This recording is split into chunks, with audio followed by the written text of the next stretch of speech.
I'll tell you a story, Claudine. My first Bills game, I'll never forget. It was in the mid-'70s. I'm not quite sure when, but OJ was playing.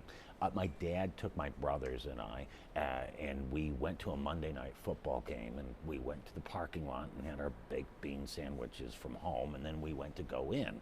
And I remember my dad telling me, because I was 11 or 12, I think, at the time, and he told me, David, you're a little too old for me to ask you to hold my hand, but this is a big place, and you could get separated from me easily, so I'm going to ask you just to hang on to the back of my jacket. So I remember walking up to the stadium, and I'm a kid from a small town, and I'm looking at it, and I'm thinking, it doesn't look that big to me, but I didn't realize that half of it is under the ground. So we walk in on the main level, and all of a sudden before me is this huge place, like the Roman Colosseum or something like that. Now, this was a night game, so the lights were on. I distinctly remember something you'd never see there today, and this was this haze of cigarette smoke like a cloud over the stadium.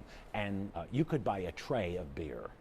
And they didn't cut off the sales at halftime. It wasn't watered down. There was no rule about just 2 at a time or something like that. You could buy an entire tray of beer. So, you know, there were fights, and I remember how rowdy it was, and I remember how loud it was. Because as you know, when they built that place and they opened it up, before they started building luxury suites, it held 80,000 people. That's right. And I just will never forget how loud that place was, and just how huge and how big, and how impressive it was to an 11 or 12-year-old boy who'd never been in a place like that before.